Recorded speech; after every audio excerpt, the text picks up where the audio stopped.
Hey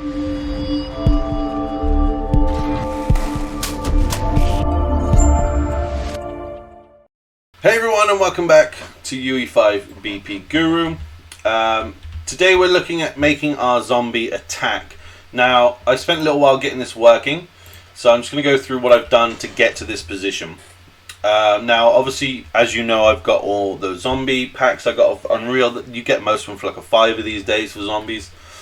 And in that locomotion we made, I've created a new animation state called attacking, and I also created a boolean for is attacking, and I've set that up to is attacking and is not attacking.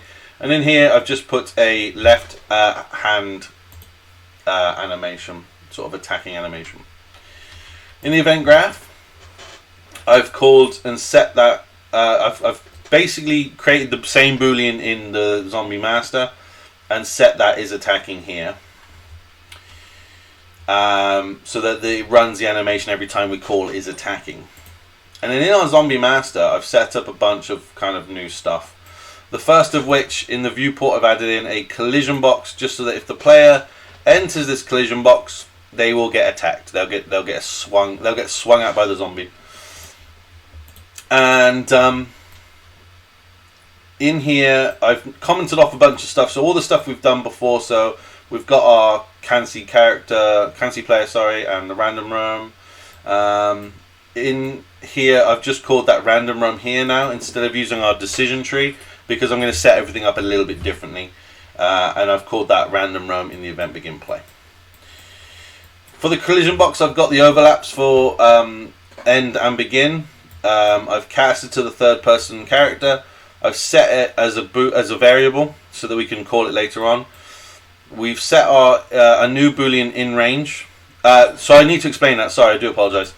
We did have a can see boolean, an in range boolean, which I've changed to can see, but we're not using that anymore. So the in range boolean, which was set up here to start here, we set that here on the last episode.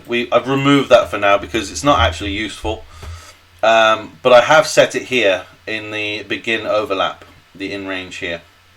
And I've unset it on the end overlap. This will drive our zombie to attack our player. I've then stopped the character movement here, and I've set the movement mode back to walking on the end overlap. And I've got a new custom event here, which is attacking, which I'm calling here. I've also set up another new custom event called reset attack, which we'll come across in a second.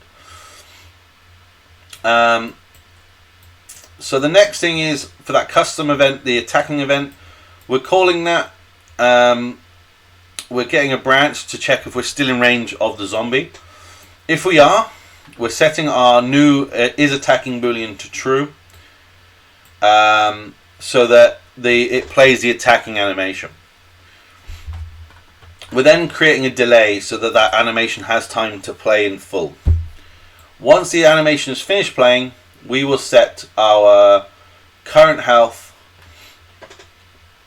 for the player, hence where that third person character variable comes from. We're calling that to get our current health from the third person character.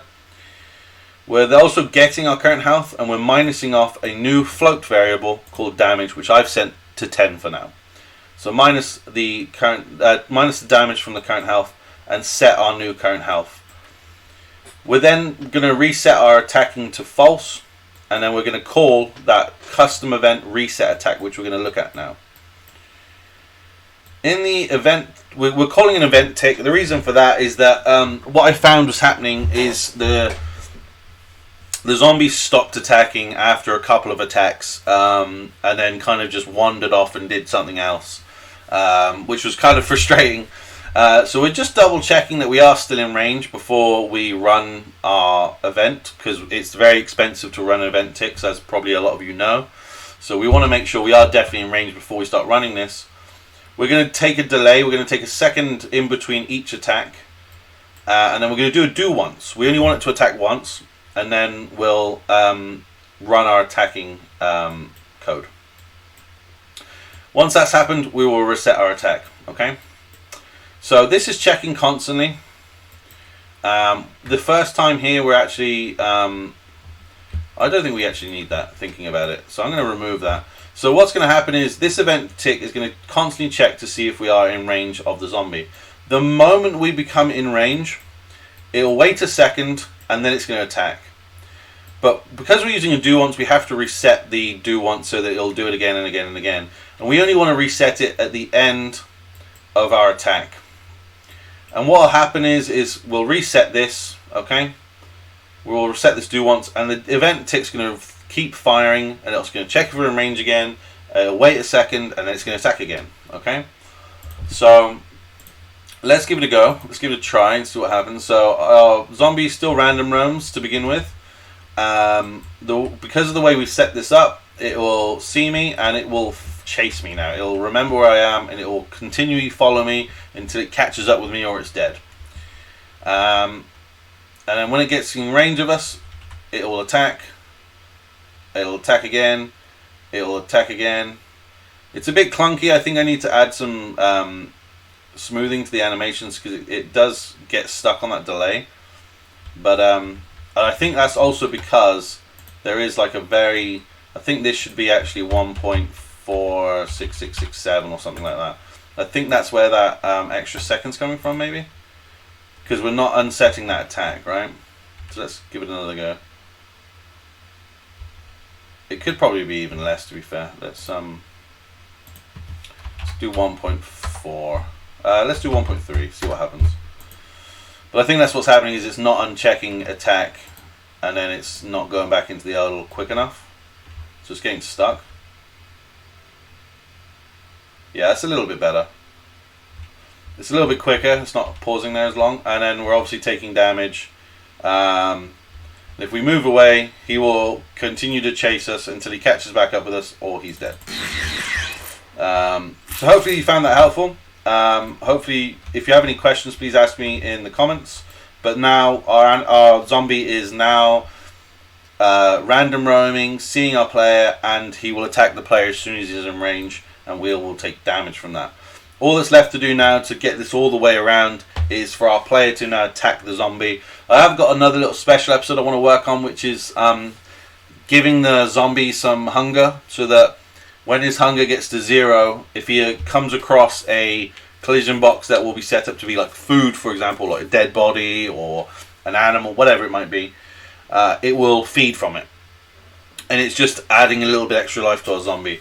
But that's what I want to try and have a look at as well. But yeah, we've got 2 more episodes on this to go, basically. And our zombie, in theory, will be in a state where it could be added into a game.